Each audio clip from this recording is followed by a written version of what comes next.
My name is Robert Croom, and I'm the Program Director here at Georgia Piedmont Technical College for the Building Automation Systems, Commercial Refrigeration, and Air Conditioning Technology programs. And I'm here today to speak with you a little about the Building Automation Systems program. We're very proud of our program here at Georgia Piedmont, along with our lab, seeing that it was the first college in the country to have a building automation systems program with a diploma and degree outcome for a two-year college. When it comes to building automation systems, many wonder, really, what is that? In short, we could describe it this way. In large commercial buildings like ones we see downtown, these commercial buildings have central computer systems that look after the air conditioning, the lighting, the hot water control of the building, really any part of that building that utilizes energy. And this central computer system, it monitors everything. It reduces manpower. It optimizes the use of the energy for that building, which all ultimately results in a huge energy savings for the building owner. That central computer system, along with all of the devices that are a part of it, make up what's called the building automation system.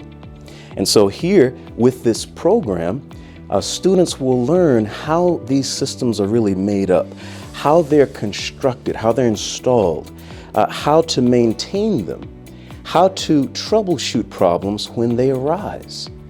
And so today, I want to take you on a little journey looking at our lab and really helping you to appreciate some of the things the students will learn upon completing this program.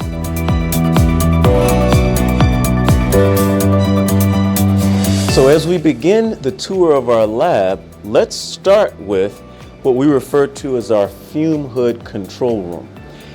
Inside, what we'll see is a fume hood, which is seen in hospitals and even testing laboratories when it comes to medications or chemicals being mixed and so forth, where you have to maintain a negative pressure environment. Let's step inside for a second. So here you see the fume hood itself, and in a typical setting, ones would mix various chemicals and so forth. It's very important that the pressurization of this whole space, as well as the fume hood itself, be what's called under negative pressure. And so this whole setup we can think of as a more advanced level of building automation. We see the controls monitoring and controlling the airflow.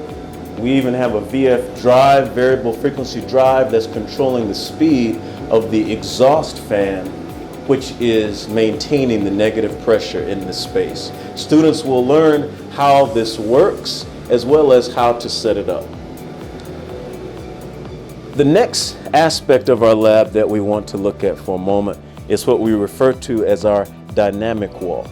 And it's referred to as a dynamic wall because students will actively work with the controls as well as the input-output devices that you see here. So on the very end, we have our transformers providing power to this whole wall.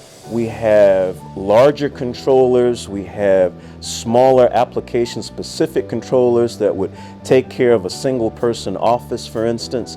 And then as we move even further to the right, we have various peripheral input-output devices. We have relays, we have smoke detectors, contactors, different types of temperature sensors, pressure sensors. The students can wire these systems up according to directions given in labs to really see how all of this equipment works together. In addition to that, we have training boards that students will use in the introductory classes. And it also has, as you can see, some smaller controllers and input-output devices that they can see work together harmoniously in a system. Now let's move forward, and in our lab on this side of the classroom, you'll see laptop computers and desks. That's where the students sit and carry out their work. But there's an interesting feature as to these laptops, and that is, in this lab we have our own internal computer network that is autonomous from the college. And so we did that because our whole system in this classroom is what you would see inside of a commercial building. Students will learn not just the devices that make up a building automation system, but also how these communicate. So we teach networking, and that's easier to do since in our classroom we have our own internal network, including the server which we have at the front of the classroom. Now as we move along, we see in connection with that server, we have a large big screen TV.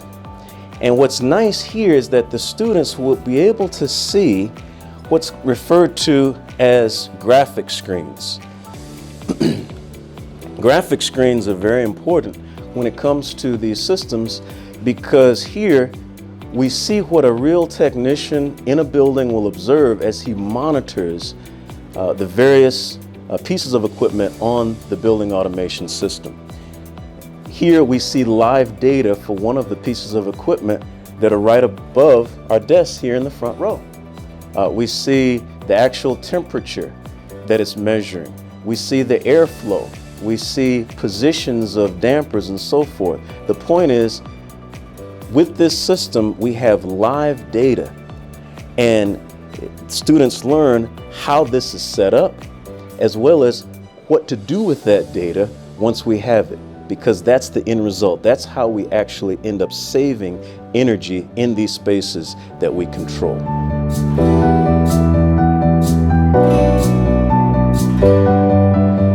Now I'd like to draw your attention to our workbenches. Now our workbenches are set up to have different stations that have measuring equipment and power supplies, electrical power supplies, and here the students will build circuits, electrical circuits. They'll analyze AC electrical waveforms. Why is all of this important?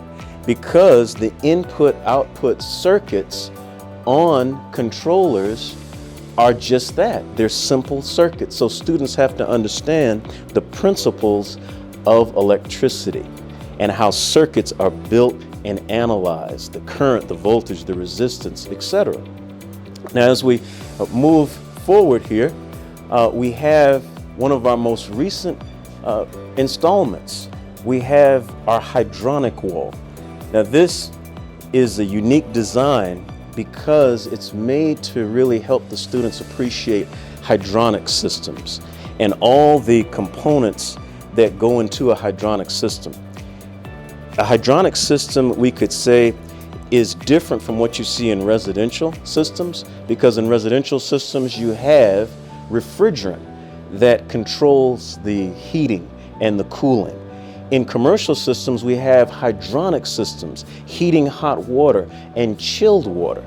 And these systems, or these hydronic systems, really control with air handlers and VAV boxes, heating and cooling to keep spaces comfortable for the occupant.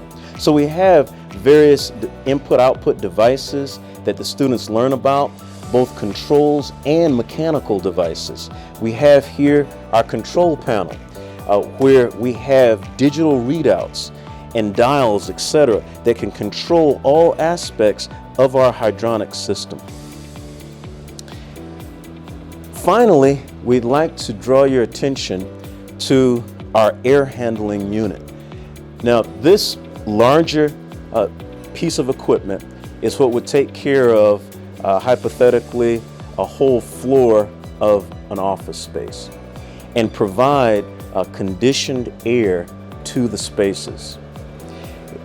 You have the hydronic system as well as you see that's used. That's why it's so important to learn about hydronic systems that we just mentioned. Heating coil, hot water coil. We have a variable frequency drive that controls the speed of the fan. These very complex systems students will learn about in the more advanced classes. After they've gained an understanding of the input-output devices, here we see everything come together so they can see how the complete system in a commercial building functions. So, we'd like to thank you for being with us on our tour of our building automation lab, and we look forward to seeing you in class.